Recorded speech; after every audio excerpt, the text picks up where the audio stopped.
मणिपुर का सबसे पहला जिक्र महाभारत में मिलता है। यहाँ के राजा चित्रवाहन की बेटी चित्रांगदा से अर्जुन की शादी हुई थी। मणिपुर के कई पूर्व शासकों ने खुद को अर्जुन का वंशज भी कहा है। सेथारोल कुम्बाबा नाम का एक ग्रंथ है जिसमें मणिपुर के अतीत के तमाम शासकों की कहानियाँ मौजूद हैं। ये ग्रंथ भी चूंकि वाचिक परंपरा से आगे बढ़ा है, इसलिए इसमें कितनी बातें पूरी तरह प्रामाणिक हैं ये कहना मुश्किल है। इस ग्रंथ के हिसाब से ऐतिहासिक समय में मणिपुर के कई कबीलों के बीच लड़ाई हुई, जिसमें निंगथौजा कबीले की जीत हुई और उन्होंने एक साम्राज्य की स्थापना की। इसी कबीले से मणिपुर के पहले राजा हुए नोंगदा लैरेन पाखंबा। इन राजा के दौरान मणिपुर में एक धर्म की शुरुआत हुई जिसे सनमाही धर्म या सनमाहिज्म कहा जाता है। इस धर्म के अपने ग्रंथ थे, अपने रीति रिवाज थे और अपने देवता भी थे। इन्हीं में से एक ड्रैगन देवता पाखंबा को मणिपुर राज्य ने अपना स्टेट एम्बलम बनाया और उनके झंडे में भी इसे देखा जा सकता है। वहीं एक दूसरे देवता कांगला था के नाम पर राज्य की राजधानी को कांगला नाम दिया गया, जो आगे चलकर कांगलेई पाक कहलाया। कांगला 1891 तक मणिपुर की राजधानी रहा, जहां कांगला सा की दो विशाल मूर्तियां शहर के गेट पर बनाई गई। इस मूर्तियों का शरीर शेर का और सर ड्रैगन का था, जिनके दो सिंग थे। मणिपुर के लोग मानते थे कि ये मूर्तियां उनके राज्य की रक्षा करती हैं और इन मूर्तियों से जुड़ा एक दिलचस्प किस्सा भी है। ये बात है 22 मार्च 1891 की। संधि के लिए मणिपुर पहुंचे 5 ब्रिटिश अफसरों को पकड़कर इन मूर्तियों के नीचे मार दिया गया। ब्रिटिश सोर्सेज के अनुसार ये एक प्रकार की नरबलि थी। इस बात से गुस्साई ब्रिटिश फौज ने कांगला पर हमला कर दिया और दोनों मूर्तियों को डायनामाइट से उड़ा दिया। भारत की आज़ादी के बाद इन मूर्तियों को दोबारा बनाया गया और आज के समय में भी ये मूर्तियां ज्यों की त्यों मौजूद हैं।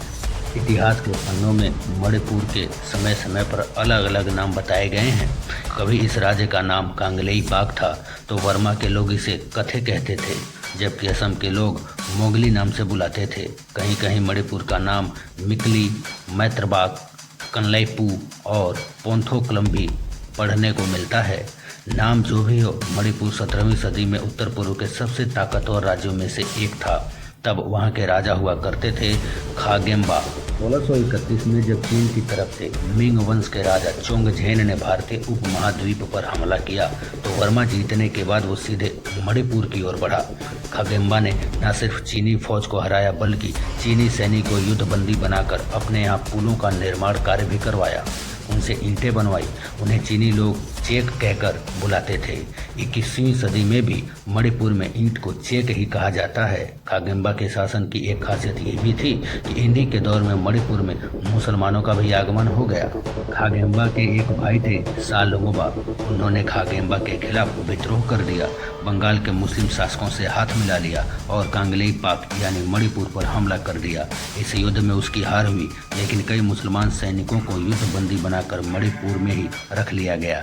ये लोग मजदूरी का काम करते थे और यही आगे चलकर मैतेई पंगाल कहलाए।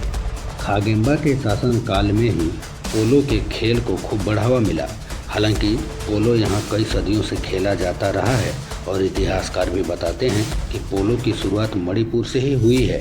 खागेम्बा के दौर में पोलो में जो बदलाव हुआ वही आगे जाकर मॉडर्न पोलो खेल का स्वरूप बना। अब सवाल ये है कि कांगलेई पाक का नाम मणिपुर कैसे पड़ा। मणिपुर की कहानी शुरू होती है 18वीं सदी से। इस दौर में कांगलेई पाक में एक राजा होते थे जिनका नाम था गरीब नवाज। इनका असली नाम पामहेइबा था और ये मैतेई कुनबे से आते थे। गरीब नवाज के राज्यकाल को मणिपुर के इतिहास का स्वर्णिम काल कहा जाता है। पामहेइबा से पहले मणिपुर के राजा थे चराईरोंगबा। पामहेइबा इनकी सबसे छोटी रानी नंगसेल छाइबी के बेटे थे।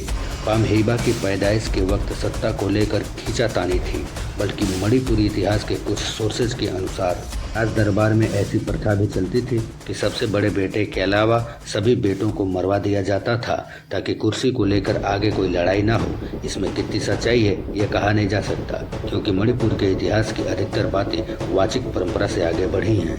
बताया जाता है कि पामहेइबा जब 4 साल के थे, उनके पिता की सबसे बड़ी रानी ने उन्हें मरवाने के लिए गुप्तचरों को उनके पीछे भेजा। पामहेइबा के नाना उन्हें लेकर पहाड़ों में छुप गए। बाद में जब चराई रोंगबा को उनके जीवित होने का पता चला तो वो पामहेइबा को वापस लाए और उन्हें युवराज घोषित कर दिया। 1709 में पामहेइबा को राज्य की गद्दी मिली। पामहेइबा का अधिकतर जीवन अपने पड़ोसी राज्य वर्मा से युद्ध करते हुए बीता। इस युद्ध की वजह थी शादी। पामहेइबा की बहन की शादी वर्मा के एक राजा के साथ हुई थी, लेकिन बच्चा पैदा होने के बाद वर्मा के राजा ने पामहेइबा की बहन की बजाय दूसरी रानी को तरजीह देना शुरू कर दिया। इस बात से गुस्सा होकर पामहेइबा ने वर्मा पर आक्रमण कर दिया। पामहेइबा ने ताउम्र कई लड़ाइयाँ लड़ी और अपने राज्य का विस्तार भी किया। हालांकि उन्हें इस बात के लिए ज़्यादा जाना जाता है कि उनके दौर में मणिपुर में हिंदू धर्म का प्रसार हुआ। मैतेई महाराजा पामहेइबा को ही गरीब नवाज के नाम से जाना जाता है, जिन्होंने इस राज्य में हिंदू धर्म और सनातन के महत्व को समझा और उसका विकास किया। महाराजा चूड़ाचंद ने 1941 तक मणिपुर पर शासन किया था, जिसके बाद महाराजा बुधाचंद्र सिंह को मणिपुर की गद्दी मिली, जिन्होंने 1949 तक मणिपुर का राज किया। मार्च 1944 से जुलाई 1944 के बीच मणिपुर का एक हिस्सा जापान की सेना के अधिकार में रहा और इस दौरान उन्होंने राजधानी इम्फाल पर भारी बमबारी भी की थी। 1947 में जब भारत आज़ाद हुआ, ब्रिटिश हुकूमत ने यहाँ की सत्ता पूरी तरह महाराजा बुधाचंद्र को सौंप दी थी।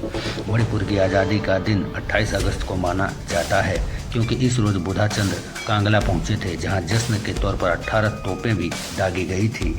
21 सितंबर 1949 को महाराजा बुधाचंद्र ने विलय के दस्तावेजों पर हस्ताक्षर किए और उसी साल 15 अक्टूबर को मणिपुर भारत का अभिन्न अंग बन गया। 1956 से लेकर 1972 तक मणिपुर केंद्र शासित राज्य रहा और 21 जनवरी 1972 को इसे अलग राज्य का दर्जा मिल गया।